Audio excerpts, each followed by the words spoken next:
Blog Talk Radio. Places.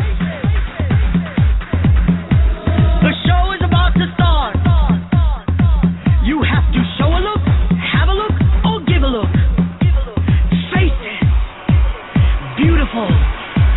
No one ugly allowed. Fashion is the art. Designers are the gods. Models play the part of angels in the dark. Which one of you would ever dare to go against? That beauty is a trade and everyone is paid. Fashionista. How do you look? Oh, well, there you are. I don't know if that's an appropriate song or not, but thank you for the selection. This is Mandy Goodhandy, and this is our On the Fringe radio, where we speak about everything and anything on the fringe. My business partner and friend Todd Klink is on the line with me. Todd Svend. Am I Swedish now? If you wish, if it makes you happy to be, yes. Okay, yes. Also, it's a good country. Da. Okay, so anyway, he picked the song. Todd usually picks the intro song. And I'm going to tell you my problem with that song from my end of it is it's just everything, almost everything that I'm against with this whole you have to be beautiful and, if you're ugly then, you can't go on the runway or it's all about fashion and, people with money and beauty and everything else. This is one of the things that I'm not really supportive of. Are you aware of comedy?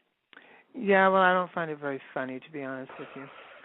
I'm sorry, I don't know much about humor, as you would know. So very serious. I don't know if I find it funny. I think it's but that's just me. The song is a tongue-in-cheek look at fashion. Okay, well, whatever. It's cute. It's cute. Okay, how's that? I'll give it that much. All right, how gay. But tonight. Yes. Tonight is about styling and fashioning. And we're going to be talking to Maha, and Maha is a character from downtown Toronto. We know him from Toronto. And I'm going to read a little bit about his bio. Is a stylist who has worked with many Canadian celebrities, including Nelly Furtado, Amanda Marshall, and Sum 41. He co-hosted the first season of Diva on a dime. He contributed to the Toronto Star Fashion Department and then moved to television, landing assignments for ET Canada, MuchMusic, and MuchMoreMusic. He's currently a panelist on E! Channel's Celebrity Style Story. So we're going to get some information out of him regarding fashion and stylizing, which is taking someone and styling them to their best of what they can be, to be their best. But and this is a department that I can speak for Todd just for a minute, and I will say Todd and I don't know a lot about. Even though I'm involved with the nightclub industry and everything, I'm not a big fashion guru person. I never have been. I'm very down to earth and basic when it comes to things I like to wear, and that's how I look upon fashion. It's if I enjoy wearing it and I like wearing it and I like the way it looks on me, I will wear it. Hooker dresses. Pardon? Hooker dresses. Well, hooker dresses when it's appropriate, yes, when they fit into what I'm trying to portray, and or ladies' business suits. I like those. I like I'm kind of a jeans and top kind of girl too. So I range for different tastes. That's me. You've been personally. into sweaters this last year, haven't you? Sweaters. That's one of your new looks. I noticed. Is it a sweater? Well, the sweaters or turtlenecks? What are they? Those things you've been wearing with your jeans at the club. They're like, aren't they sweaters? No, what are they? No. No. Well, tops. Well, let's put it this way. Certainly not turtlenecks. I don't like turtlenecks because they feel constricting around the neck. And I like to have an easy flow down my neckline. But they're not sweaters per se. They're like, they're tops. When I think of a sweater, I think of something for the winter, like a knitted piece that, keeps you warm. Oh. Maybe some of them are kind of light, sexy sweater type things, if that's what you're trying to say. You know, when you do your jeans, sometimes I like to be casual, and sometimes, you know, I like to dress up. And, it's like, not that this is about me, but, and then there's times, it's like what I feel like. And I think that's the way everyone should be. It's what you feel like, what you want to wear, what you feel is your look, and expressing yourself as an individual, not what the people in the fashion world are telling you should wear, or the people in the fashion world telling you what you should look like, or anything like that. And that includes hair, makeup, and whatever outfits you're wearing. Because I know that I've been wearing red lipstick, for example, like since the beginning. And I don't care if it goes out of fashion or not. What do I care? I like wearing red lipstick. It's just something that I feel, I feel comfortable. I feel sexy with it, and that's my choice.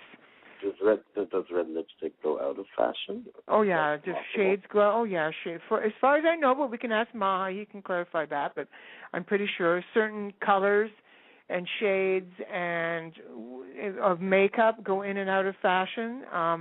You can have shiny makeup one season, and then the shiny goes out, and then you have to do something else, and that's not me. I find a look that I enjoy, and I do the look. And it's the same with my hair. It's like I like to wear my hair the way I want to wear my hair, the color I want, the style, and like I said earlier, the outfit. Now, what about you, Todd, with your style and your fashion? How's your fashion? My fashion varies. Sorry, I'm multitasking because Maha is texting me. Pardon? Maha was texting me a phone number. Okay, well, I thought you had his phone number. Well, he gave me another one. Okay. I'm back. Oh, that's fine. Then he gave me back the same one that you already gave me. Anyways, yeah. Well, no. If we're talking about fashion, shouldn't we have Maha on? Well, we should be. We're talking about our own. You know how we always do a little thing at the beginning of the show about how we relate to the upcoming show. That's all. But you can talk to him as well if you want to, if it makes you feel. I think he'd be funny if we were talking about our own fashion.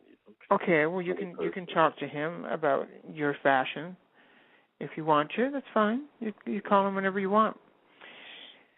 But I was looking forward to hearing what your definition of fashion was. And I'm not laughing at you. I'm laughing with you. I think it's. Yeah. Well, okay. I'm not. I don't follow fashion per se. I don't look at magazines or TVs or whatever. But I go through my phases, and it's generally always been. It was always black T-shirts and jeans, and I would always only own one or two or three pairs of jeans. And then as I lost some weight, then I started wearing colors because when I was heavier, I sweat a lot. And black, it hides your sweat a little bit better.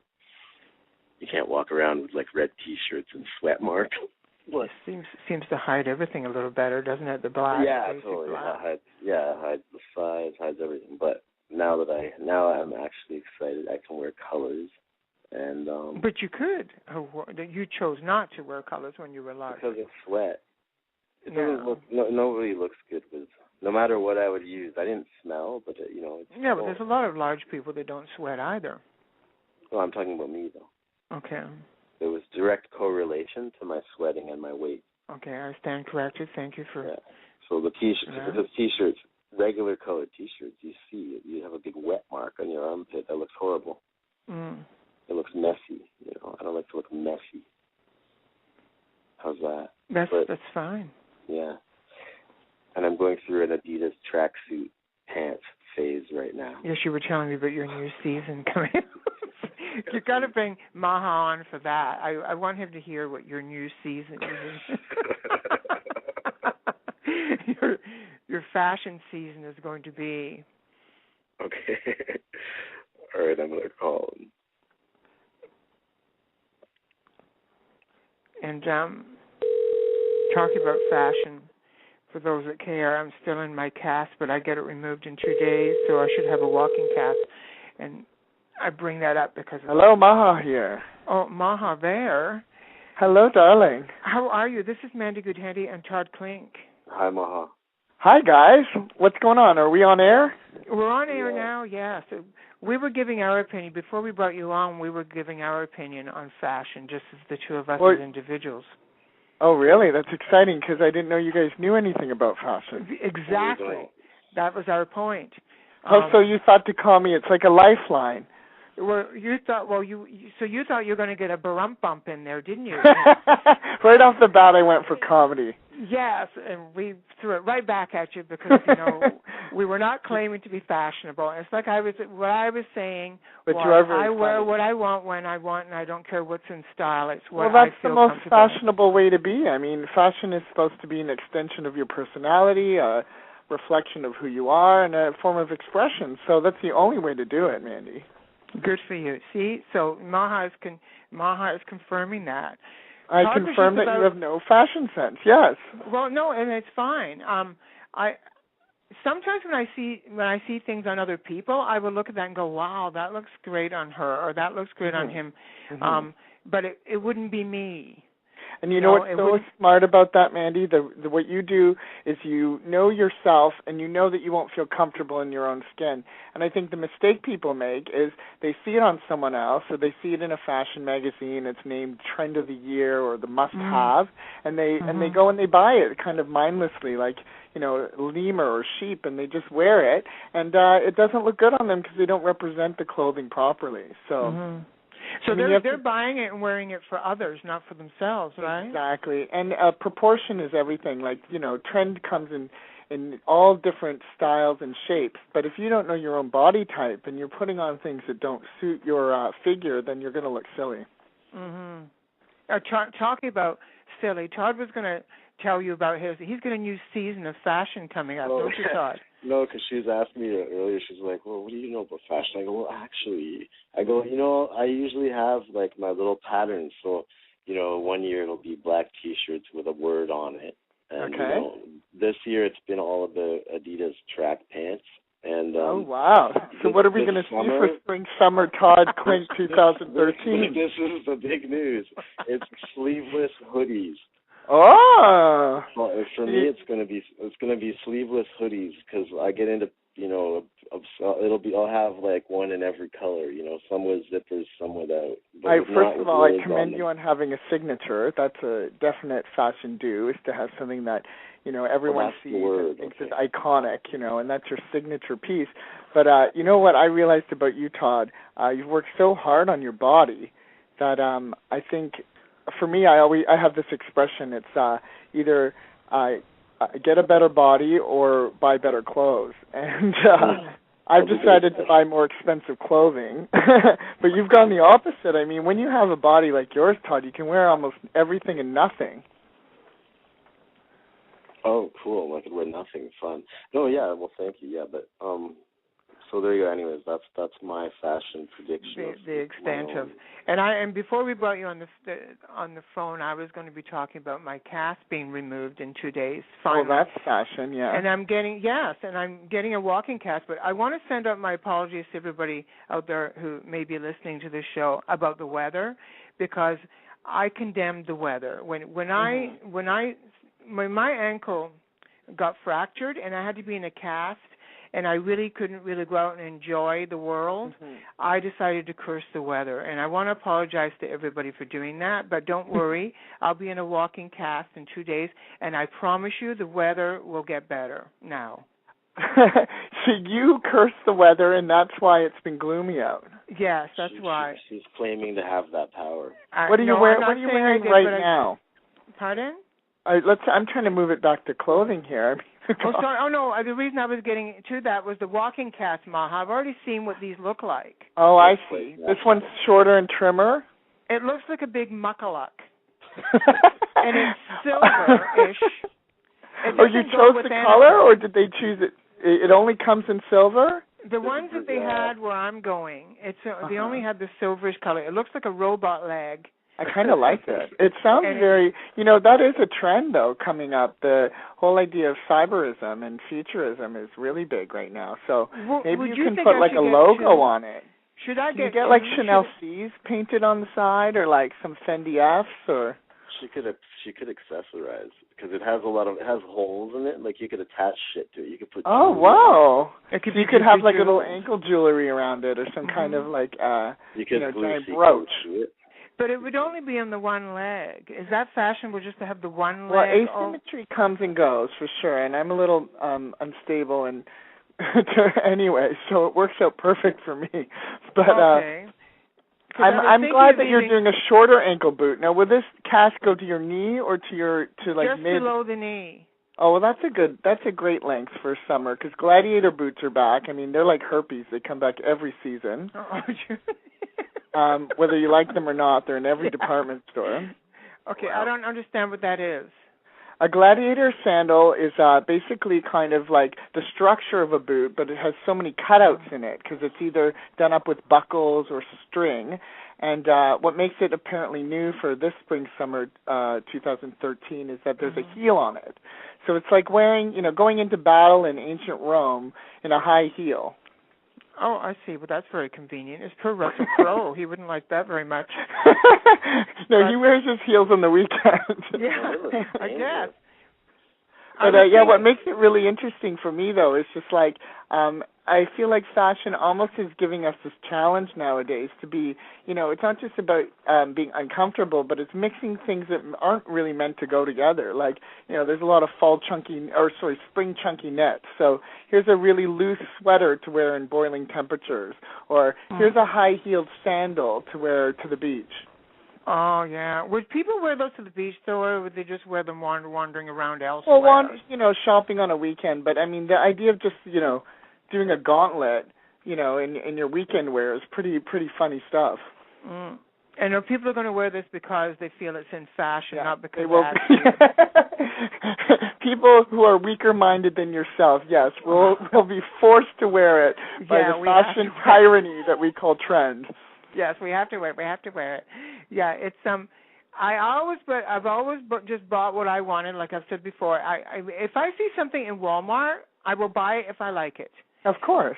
And if I see something in an expensive store and I can afford it, I will buy it because I like it, not because it's Or you expensive. will get somebody to go with you to buy it because you like it. Well, this is the thing. Sometimes it's always nice to have someone with you when you shop. I definitely find that. It's more fun. Especially when they have gold cards. Well, that way you have somebody who's kind of, like convincing you that actually does look good on you even though it doesn't. You need it. Well, I like Todd's approach. I think I should hit up the gym this summer and try to, if you have an amazing body, you can be naked. And that's pretty much my goal now, is just to walk around naked all the time. The first naked stylist. We would support that, Maha, for sure. Excellent. Yeah, we would support that. I'll debut my look at Good Handies. It'll be like Emperor's New Clothes, like everyone comes see Maha's fantastic spring-summer look, and they'll expect, like some headpiece or some fabulous suit, and I'll just come out completely buck naked and say, do you like it? Well, good for you. You know what? And I wouldn't even be shocked if you did that. Well, Club 120 is one of my favorite places in the world, so I would have to debut my look there. And I'm so glad that you haven't boycotted us yet. This year? I have had a boycott once. Yeah, what year was that again? There was the big boycott of Good Handies nightclub. It lasted 24 hours because I lost at musical chairs. And then Todd bribed me with a bar tab. He said, if you come back, quit the boycott, put down the picket sign, you can have $50 in booze. And I said, okay, of course my honor, my integrity, and my it all went out the window for some alcohol. Well, that's because nobody followed you out the door. Hey, a one-man picket sign is still valid. Especially coming from you, for sure. I mean, people follow your trends. You're out in the scene as well a lot. I've noticed that. You support all the clubs, and you're kind of out there, going around back and forth from club to club. Yes, but one of my favorites is still yours. Is that part of your job? Well, that's a really good question, actually, Todd. You make a really valid point. Is a lot of my inspiration and interest comes from drag shows. Like when I do a music video for like some up-and-coming artists, you can be like, early teens or 20s. I actually have used and borrowed a lot of drag because it is the most glittery, glamorous, sparkly stuff out there. it can be skimpy, it can be embellished, it can be a bunch of things. But I have used, clothing lent to me from Queens because I've gone out and said, oh, my God, that's the perfect earring. Can I borrow it? Or where'd you get it? And a lot of stuff comes from the gay world, the gay clubs. Madonna's Vogue. Well, Todd and I were always wondering what does Maha do besides you're such a personality, and in the community, it's like when people describe you, it's like, oh yeah, I know Maha. Everyone knows Maha. It's not even my real name. I know, this is the thing. It took me a while to catch on, by the way, because Maharishi is like you were doing a play on a name. Yes, right? yes, I wanted to. And it's funny how it took me a while. I just thought you were just exotic. I have been lying to not just you but everyone, Mandy. I have another name, and when I use it, sometimes people go, I've heard, oh, that's not your name. Why are you lying to me? And I have to bring up the ID and stuff and show them that Maharishi is it translates to king, leader, great one. And I did choose that moniker kind of because of a drag queen named Buddha who was always, popular and had guest listed drink tickets, and I wanted to be the same. So I took my religious moniker. I think it's okay to have a stage name, obviously. Here's coming from Mandy. You condone that? Here. Yeah, I do. I fully support, where I think that you're a theatrical persona, which is, basically what a lot of us are in this community. We're just personas of some kind. Does Todd remember raving and raver times? Yes, I do, yeah. Everyone had a fake name, so I was surrounded by, like Tree and Justice and Rainbow. These were their names, and I didn't know any different. So that's what we called each other. I thought Justice was a real name, but again, sometimes you just believe it because they own the name so much, you just believe it. Hey, every time I go to a new city, I use a different name. Oh, geez. That way my bad reputation can't precede me. Okay, yeah, cover up then. Okay, yeah, we'll get it with the cover up. I was going to ask you about the styling itself, the styling, because it's like I said earlier, I learned a little bit of the styling from Joey, as you know. Yes, who is I have to say, Mandy, you've never looked better than the awards gala when you were the Pride Grand Marshal. That was one of my absolute favorite looks. And I said, how come you didn't call me for any help? And he said, well, I had Joey. I wasn't even sure that you'd be available anyway. But Joey, you were clever though. I mean, why choose a clothing stylist when you can get a graphic designer to dress you? I mean, did he use Photoshop on you, or how did he get you looking so good? I'm just a drawing anyway, but it's funny because what he did was he took the things that were in my wardrobe and he made them work because you know what? I have no concept. I only know that if you're wearing blue something, you can wear blue something else. I'm way back, in those days where it's kind of like I just figure if it all matches in color, then it matches. But he was able to take, because I have a lot of jewelry from years ago and hanging around and different pieces of clothing, and he was able to piece it all together. It was for the whole week, actually, because Pride was a week, right? Yeah, you had all the different luncheons and and the different events, and I had no concept how to piece it all together, but he was like a robot machine person. Well, that's actually a good tip for a take-home for listeners. It's, you without spending a single cent, you can just get another objective eye to come over, and you can lay out all your stuff, old and new, and it really is about how it's put together, because something old can become new again, just worn differently. You can turn it backwards, you can cut off some of the sleeves, you can do a bunch of tailoring too inexpensively to make your old wardrobe fresh. So maybe it was a good idea you chose Joe. Why don't you call him? Why am I being interviewed? No, because I wouldn't be talking to him about that. Well, partially, he is good at it, but the thing is, just like you said, you take a lot of the things, and he made a lot of the things that I already had, existing things I had, look better, and so I was even surprised myself. Well, I think it was Photoshop. No, it probably was. I mean, I give out those glasses at the front of the club that they're photoshopped already, and people put them. But I went into his territory with you recently when we did our impromptu photo shoot, the red light the special in the washrooms of Club 120. Yes. It was, well, I didn't tell people that. You're not supposed to tell people where it was taken. They'll think I hang out in the bathroom. It's like, that is how we met. He's taking pictures of me in the men's washroom. She literally, no, listen, I found you there. I just took the picture. Hardly. And I hadn't seen a urinal in, oh, God, I don't know how long.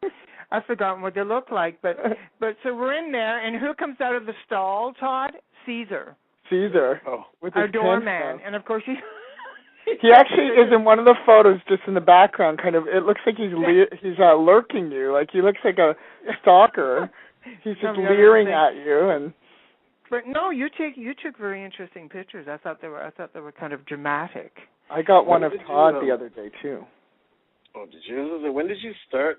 How does one become a stylist? Is this one of those jobs where you don't have to go to like styling school and get a diploma, right? It's more like people do that, but I personally think you can get a jump start on the industry by interning. So it's kind of one of these things like, I have to say, I didn't know what I wanted. I'm a high school dropout. I didn't get any certificate in anything, and I didn't really know what to do with my life. So I was working at a clothing store on Queen Street, and this woman came in, and this is before the day where stylists now are all on television and everyone's hyper aware of what they do. And she just, was getting clothes, and I'd say, do you need a size, or, offered her a color, and her name was Carol Beadle. She said, no, it's not for me, I'm styling. And I'm like, what's that? And she described what she did. She worked with a well-known director, Canadian artist, Floria Sigismundi. And you know the name, right? You guys can Google music video director. Huge influence, and has done things like the White Stripes and David Bowie and Christina Aguilera, and I said to her I was really fascinated with that work, and Carol was like, if you'd ever be interested, you can come work for free and assist. So I did that, and she went on vacation and got this, lower budget music video offered to her, and she said, I won't be here, but, you can try this kid, he's really good. And I had done, I had my first job pretty quickly, and I fell in love with the idea of being on set and being an image maker and a taste maker, and I thought that was a really cool job to have. So I've been doing it ever since. I had no idea that you didn't have any formal schooling for that. Mm-hmm. Yeah, a lot of people do go to school. Or something. Mm-hmm. There is a fashion program called styling, or the degree is in either fashion business or fashion design. But one of the courses is styling, and I just felt like, this is something I had an innate ability for, and you can learn the color wheel and complementary colors, and the tailoring aspect is really important. I don't sew either. I like to say I make clothes, I don't sew them, because I put them together in a way that is, interesting. But that's stuff you can always find, tailors and seamstresses. The overall aesthetic, the costume design aspect is what makes it an art form. So let's take somebody who doesn't know anything about anything. So when you say you styled Nelly Furtado for a function, what is it you do? Like, take me through what you that's do a great question.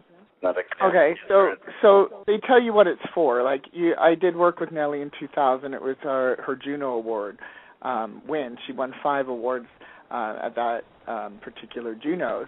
But you get the call from a management person. So in this example, because she's a singer, her record label would contact me. And they say, we have to go to the Juno Awards. And Nelly's time is really precious. So you don't get her for a whole day of shopping. You don't, traipse her up and down, Bloor Street. You have to either bring stuff to them for that 1-hour fitting. You try to get a vibe for what they want, through references or mood boards. You can do little clippings and scan them and email them, and they can say, oh, that's totally the wrong direction, or she's been here before and isn't interested. And for that particular award show, we went to Holt Renfrew, and they closed the entire store for us. It was at I think 6 or 7 o'clock on a Sunday when they were already just shutting down. But they said, everyone stand at your post, pretend that you're still at work. But we were the only shoppers in the entire store at 50 Bloor. Wow. Super surreal, like just so walking that actually around. happens in real life. Yeah, it felt like today's special, when they locked the department store, but the mouse and the... Do you remember that show, Mandy? Which one? Where the mannequin comes alive in a department store after hours. That's what it felt like, just having the whole run of the place, No, I don't know what that show is, but it sounds scary. It's a kids show. I know that I know I've cleared stores before, but it's not because I booked them in advance. Well, I was really proud of that moment because the magazines later said fashionable Furtado wins 5, so that was cool. They called her stylish, and I never heard of her being called stylish before that moment. So it was definitely a good moment. That's great. I like the fact that you do this because you have a natural talent at it. I like to hear that because it's like Todd and I, we haven't gone to school to be bar managers or learn anything about the service industry. Do you have business degrees in management, or was that just from managing other bars? Mine was. I have a business degree for business management. Yeah, I have none. But it wasn't nightclubs. Well, I actually branched into retail of all things. Oh, yeah. Because I remember you being a bar manager in the Gay Village at one point. No, I was in charge of the entertainment. I was an entertainment manager, not a bar manager. Ah. So I never really ran the insides, the runnings of a bar. And actually, Todd does most of that now anyway as well. But I would know, like I'd know how to do it.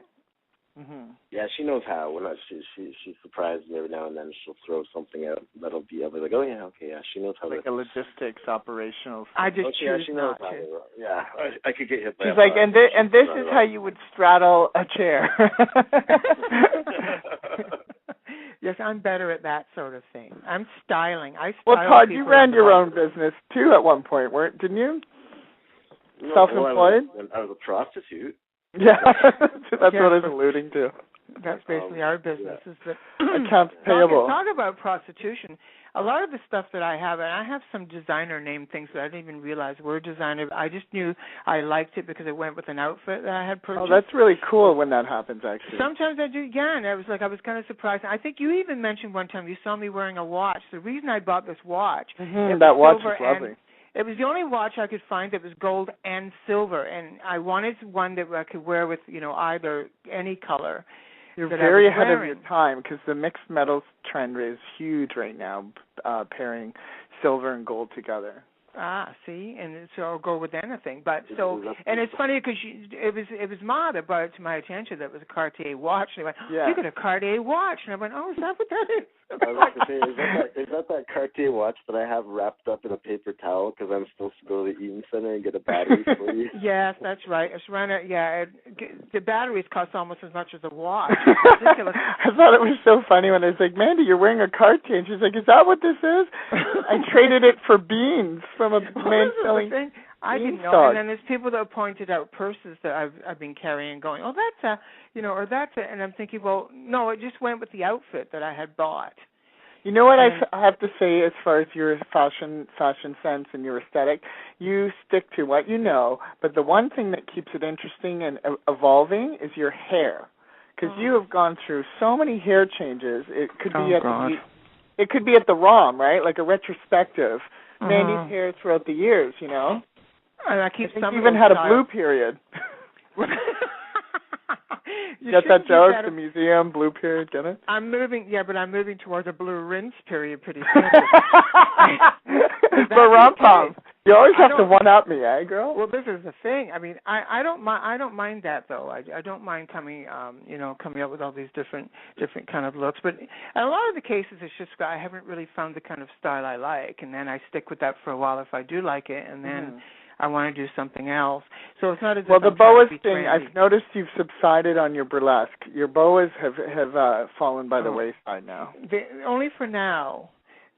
They could make a comeback. I started wearing the boas, and having them attached to dresses as opposed to just carrying the boa. Well, yeah, that would be cool. How about a whole coat made of nothing but boas? I would love it. I would love something like that. Diana Ross used to have all those things. Or who's that legendary singer? She did Goldfinger and Diamonds Are Shirley Bassey. Shirley Bassey, when she came out at Fashion Cares, had a giant cape that was nothing but 1,000 feathers. And what's really great and dramatic about that is when you make your entrance, people applaud, obviously, but then you say for the first crescendo or like going into the chorus, you can drop the coat and reveal what you have underneath, which is more form-fitted. And, it's all about layering and surprise. How about we just sew those things? Let's sew every boa you've ever owned into a giant coat of Technicolor Dreams. And I will wear it at Pride. How's that? Because let's do it. Fit right in all That's the a deal. colors. You heard it here first, people. Yes. All 10 of you. The reason How many listeners? The reason I did the boas and I did the evening gloves was because it was just so not what you would expect somebody to be wearing when they were introducing boys that were about to suck each other off. That's true. And so that's why it was kind of like, true. okay, I was doing a parody, believe it or not, on drag queens. And I was kind of going, this was the classic drag queen thing in the 80s and the early 90s was the like boas. High drag, right? Like high drag with the gowns and the boas. And I thought, the gays are going to be coming in here on a Wednesday night. They're meeting a tranny, some of them meeting a transsexual woman for the first time. And then, well, no, I have to say, all of the porn parties that I go to now, the drag queen hosting is in little underwear or bustier, bra top, and it was kind of a great intro to the porn because you hosted things like it was, proper theater, and you'd do a little patter and a banter, and then it would be like, and now let's get to the cocksucking. Yes. Because it helped people relax, and also I didn't want to totally. If I would have went up there, Maha, and being all T-girlish, like trying to look like dressing like a real woman, the gays wouldn't have been ready for me. Right, I agree. They wouldn't have known how to relate. So putting on a bit of the feathers and everything helped them kind of go, oh, okay, well, she's not really a drag queen, but I'm comfortable with this look that she's doing because it's kind of drag. And then also the fact she's not really a T-girl, she's more of a drag queen. Yes, and so there was kind of being, giving them a little bit of comfort. But anyway, other than that, it was the comedy part of, letting them relax and enjoy themselves. But we've talked about that a million times before. That's the cabaret stuff. And Todd, what were you wearing in those days? Jockstrap? No, I explained before you got on the show, when I was heavier, I could only wear black shirts because I sweat, and you can't wear any other color shirt if you get sweat marks under your armpits. It looks tacky, right? But you can wear a black shirt and it sort of blends in. I have to say, for every pound you've lost, I found it. So can you stop losing weight? Because I'm getting heavier. I was talking about makeup earlier, Maha. Maybe you could help me with this. And I was saying to Todd that I think even makeup changes colors with the season. And the thing is, I've always wore red lipstick, and I always will. I don't care. You're at the height of fashion right now. Orange red in a matte color now. So the red lipstick trend, like you said, comes and goes. But have you heard of the recession? It's called recession lipstick, where the colors like red tend to sell better when we're at a financial recession. Have you heard that? Do you know why? No, I didn't. I know that in the 40s they had that because of the recession going on, and in the go ahead. The way the cycle works, it's tied to finance. When women can't go out and afford to buy themselves really expensive clothing, the trend for lipstick tends to go to red because it's such a statement and it's affordable. So if you are, living within a budget and everyone's means become a little more meager, they can all afford the department store lipstick. So, in the 40s and now again, people go and spend that $12 on the lipstick because they can't buy themselves a new dress. Oh. Well, there you go, a little history lesson. I had no idea, and good for you. So apparently you could never buy a new dress. Apparently not, but I can't anyway. I mean, I haven't been able to afford really good things since I stopped being a hooker.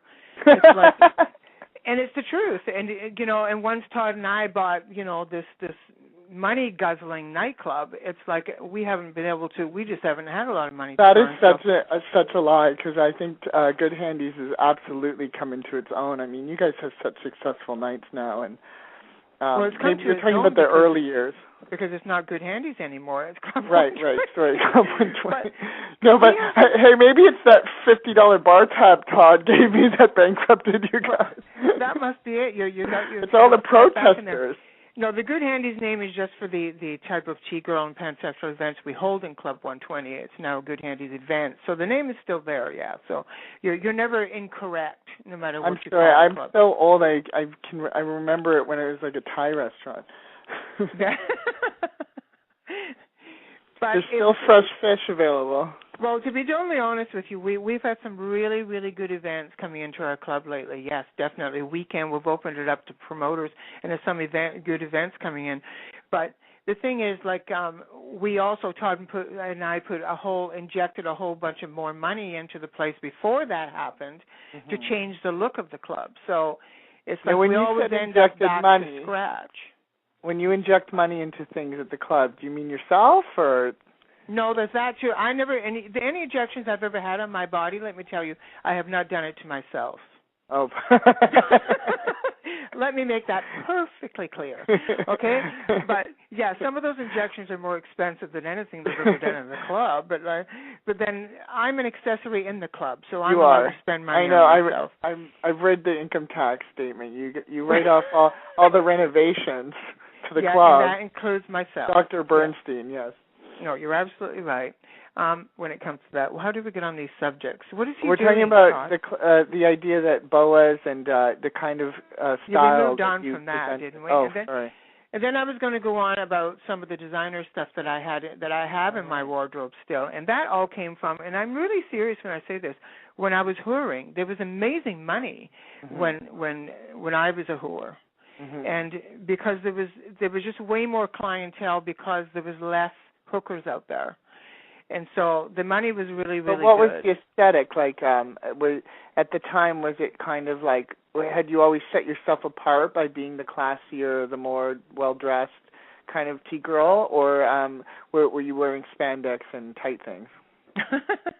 No, I don't think it was anything to do with classy. I think but you're right about marketing, though. I had a certain thing that was, every girl has their own thing. Mine was, I guess, the fact that I was older and I was able to carry conversations. That was a bit of it, but not all of it, But so you talked. And I knew about marketing. I know about marketing. I know how to sell myself as a product. And I think you have a kind of glamour that is really like a 50s pinup, like you're kind of Marilyn Monroe. And your style has always, to me, had a certain class and dignity, which is wonderful. Well, thank you so much. But mixed with if you need to get fucked up the ass. Yes. Yeah, you still have to have that little edge in it. Yes, for sure. I mean, I'm a classy broad, but I'll fuck you like a. Anyway, hello. You know that expression, it takes a lot of money to look this cheap, right? Yes, thank you. But I was never cheap, so there you go. So I couldn't use that line on myself. But anyway, so all I'm saying is that's probably the reason I have some of this stuff, because I know when Joey was digging through my wardrobe and everything, and he was going, oh, my God, this is a designer. Right, why didn't you wear it? Is the question. Yeah, and it's like, why am I wearing it for me or wearing it for the gays that are coming into the club going, wow, you're wearing something designer. Right. It doesn't mean much. Have you gone through the comfort years? Because, I mean, just recently, like today I dressed really nice. I put on a tie, and for some reason I felt inspired to do so. And for the first 20 minutes, I thought, this is really uncomfortable. I'm just going to put back on the regular jeans and T-shirts because there's no constriction to it. But when I got out I went for lunch, I realized people treat you differently based on how you're dressed. And, assumptions are made, whether you have more money or, you're more gentlemanly. And I just suddenly realized, you do dress for yourself first and foremost, but it is the image you put out into the world is how people see you. Yeah. So, I thought this is really uncomfortable to be out of sweats, but then I also thought, oh, wow, this is good for my self-esteem overall. I agree with you. It's the way you end up feeling. When I go out shopping, though, Maha, I go out very dressed down. I don't do myself up when I'm out during the day and in public because it's more comfortable for me not to be, because I get enough of that when I have to go to the club. But the thing is, you're not out for attention then during the day. So when I go into a store, I'm ready to drop a couple of $100s. Yeah. And the interesting do you have that Pretty Woman experience where they don't treat you properly? Well, you know what? They're actually okay. I can't condemn them for that because actually they're pretty good. It's just that they don't swarm around. Which is nice, isn't it? Exactly. I like my space, and I like to decide what I want, and then I just point. When you are dressed up and you go shopping, a lot of times they see the money walking in, so they get the dollar signs in their eyes, and they think, oh, this is a good sale today, or I'll get a commission, or I'll make goal on this person. But the reality is too, some of the wealthiest people don't flaunt it, so you can't judge a book by its cover. You're absolutely right, and that's a good message to send out there, is judging a book by its cover. And I mentioned that about fashion earlier. It was all about that. It's like, it's not about what someone is wearing. And the other thing about the fashion industry, another one of my pet peeves is definitely the look, the selling, the slim. Woman. And when I'm looking at some of these beautiful women, for example, the burlesque ladies that come and perform at our club, a lot of them are larger, they're shaped differently, and they're beautiful. They present themselves. Stella and Trixie and all the girls I've seen have great curves. But I can explain it to you kind of why the rail thin look has been popular for a few decades now, and why tell us. Okay, there's an actual kind of science to retail. And we try to make something completely unattainable because it's a commercial means.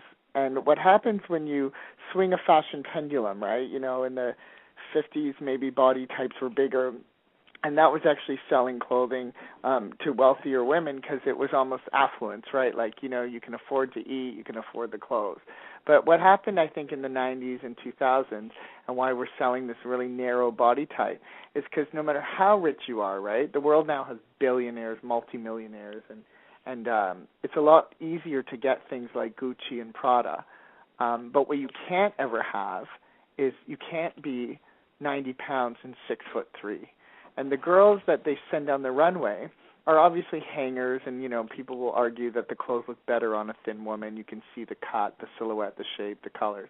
But I think, this is my theory, that the reason we make it completely unattainable, because that height and weight, to be 108 pounds at 5'11" is 3% of the world's population. It's such a narrow margin what a model is. And I think the reason that look is so popularized is because it's something you can never get. So you'll always be in search of some new piece of clothing, some new makeup, some new beauty tip, because it's something you can never, ever achieve. And that sells products. That's an interesting way of putting it. I've never quite heard it put that way before. I'm almost speechless, which is unusual for me. I know. I thought you hung up. No, I actually do listen when someone's talking about something they know about and I don't know anything about. I've heard. I get the rare factor. I've heard that about. Because when you see a model, on television, it's one thing. When you see a model in person, you're like, wow, because you just realize there are so few 6 feet tall women. Yeah, who are 95 or 110 pounds. But I think also it speaks to the whole new trend, which is now vintage revival stuff. Levi's made a big E in the kind of railroad days. So the lettering was different, right? Instead of the small case lettered Levi's that is now around, it used to have a big E. So it kind of became something that was so hard to find. Rare vintage is one of the biggest trends around in Japan and in all parts of Asia, because it's something that no matter how wealthy you are, you have to really dedicate yourself to. Because Gucci and Prada and Dolce & Gabbana, there's stores on every corner, right? Mm-hmm. But even Converse are now made in China, and before Converse were made in America. Mm-hmm. So I was in Los Angeles and I went to the store Fred Segal, and they're all the designer clothes are there, and then you go into this little boutique and it looks like a junk shop, right? Because it's got Converse on the floor and Levi's over here, and they're priced at $1,000. Wow. Because they were made, in the 80s in America, and you can't get that again. Well, maybe I should have a rummage sale. Well, about that, just about the fin thing, is it not, have I not been reading, like, that they're finally starting to be responsible in terms of recognizing the damage that it's done to girls everywhere? Like in Milan, they had put a ban on underweight models. They said you had to be at least, I think, 14 or 15, and you had to weigh more than, 100 pounds or something. But I don't think that was enforced. It wasn't legislated, and to me that almost was just a publicity stunt unto itself, you know? So it's not really happening? It's just sort of like... I don't think it's enforced at all. I think, they're not checking ID cards and weighing models in at all. I think that was just a PR... Hi. I think that was just a publicity stunt to spin doctor the negative PR that was surrounding the underweight models. So the fashion industry was trying to protect themselves? Is that what's going on there? Exactly. So in the end, they still feel aesthetically that's still the choice. That's what they want. They don't. They know they have a PR problem, but in the end, they don't really care. They tried to clean it up with this kind of institutionalized. What do they call those regulations? But I don't think there's any policing board to kind of make sure it happens. I think that, and I hope that most women out there are smart enough to realize that this is just all an illusion. And if you, even the television commercials with makeup, they make me sick.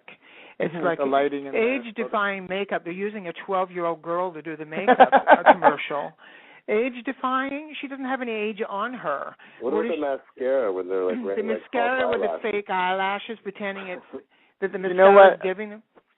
It's again to sell it creates a commercial need in most women because they know that on their own they could never have that look. So then you're spending hundreds of thousands of dollars on cosmetics, to make it work. But one thing I found interesting is Oprah said this week, in an interview, which I think is really brilliant. She said that she's not concerned about how she looks and how she ages, especially aging, and because she celebrates every birthday and really, that's like an accomplishment. And then she brought up the Newtown massacre and said, every time I think about, whether I look old or not, I start to appreciate the idea that I'm alive. And that, these young kids, the children in the kindergarten that were killed, they only got to experience 5 years of life. So every year of life is a celebration for her. And that's kind of why I think beauty should come in all ages and sizes. Women who are older, and speaking for myself and putting myself in there, we do appreciate the wisdom we get as we go through, and the fact that we have lived this long and been able to look at things and go, we were there for that, and let's hope some of our young people will make it as far as we've made it. But the thing is, age is still something that people use against you. Mm-hmm. And the older you get, though, the more you realize, why are they using that against you? Because they should be looking up to you for being older and more experienced. And it's even more prevalent in the trans community. And I brought this up before in shows in the past. Where the trans. If I'm sick of hearing people going, oh yeah, that one's old, and I'm thinking. Well, I think it's a gay community thing too. I mean, it's hashtag first world problems because. When you think of ancient civilizations and tribal communities, they look up to the elders, right? Yeah. They're the seers, the know-alls, and it's only kind of I think North America that's now pushed this on other parts of the world that you must be young, you must be thin, you must be white, because we want to sell you shit. Mm-hmm. It's too bad because, like I said, people use it as a weapon against you, and it's kind of, well, you're old, or you're blind, or you can't walk, or you're this, and they use those differences. And when is that going to ever end, or will it ever end? We're just being different, no matter if it's your age or anything else for that matter. Just being different can be picked on. Mm-hmm. But don't you think that queers of all people should not be as judgmental about these things? I don't know. I can't speak for queers because I'm a heterosexual man. But of course. Yes, I noticed that immediately. I don't know what the body fascism's about. I mean, I know Mitchell Rafel, who, you know, wrote for Maclean's, wrote for Fab. He once famously told me that he believes the body fascism really gained popularity in the 80s when HIV started becoming an epidemic, because it said, I'm healthy, I'm alive, you know, I'm not dying. And that's, you know, when the muscle boy thing started and the whole, you know, going to the gym 18 times a week and worrying about looking and feeling young. So, again, weigh in on that one?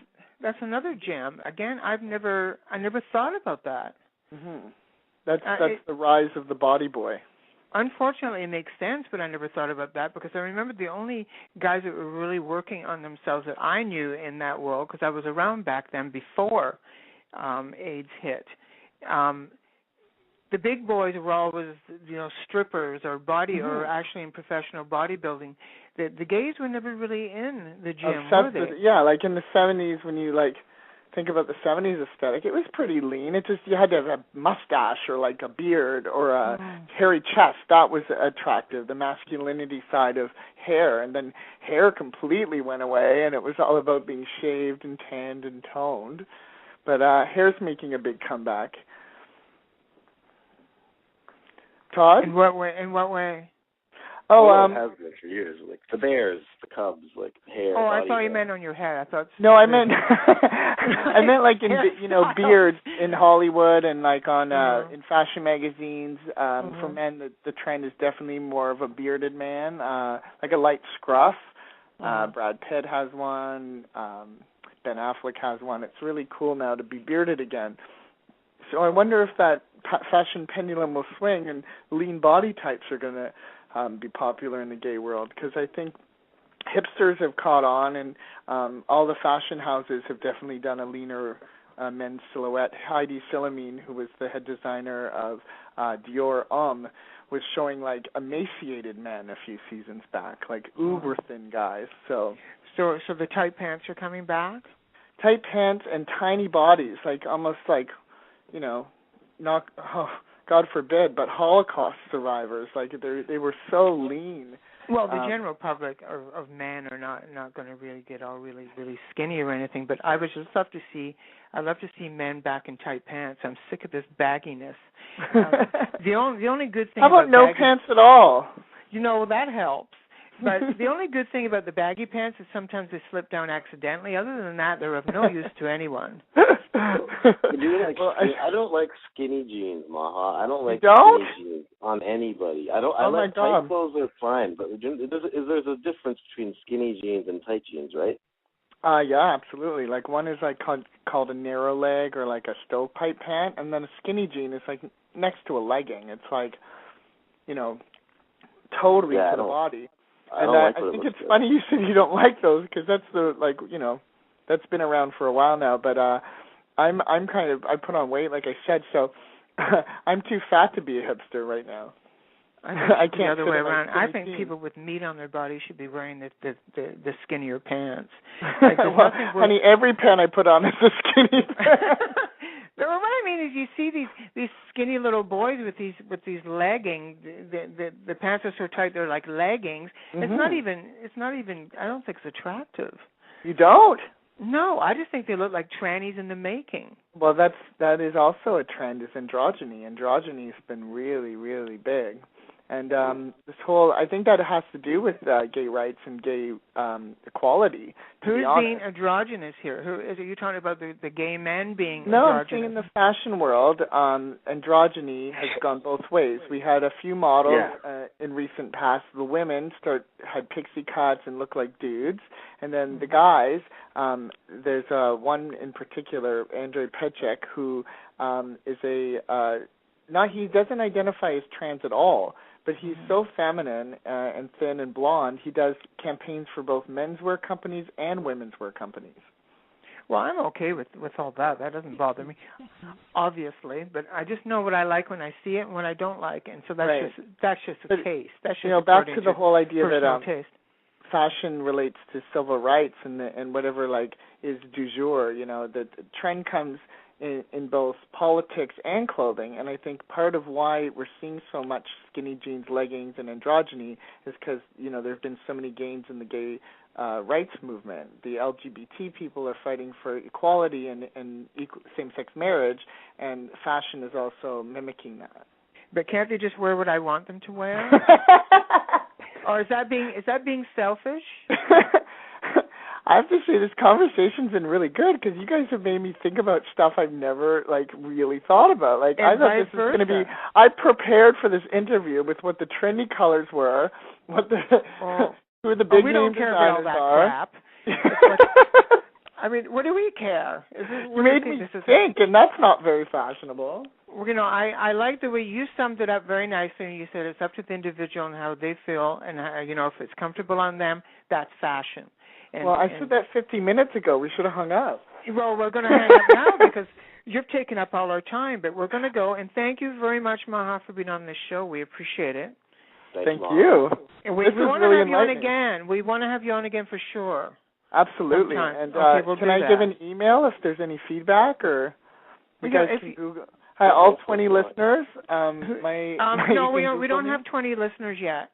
Okay, we only have 2, and that's me and Todd. Yeah. We just do this to entertain My email is stylistmaha@gmail.com. You can Google me at Stylist Maha, or I'm on the E-Channel program called Celebrity Style Story every Sunday at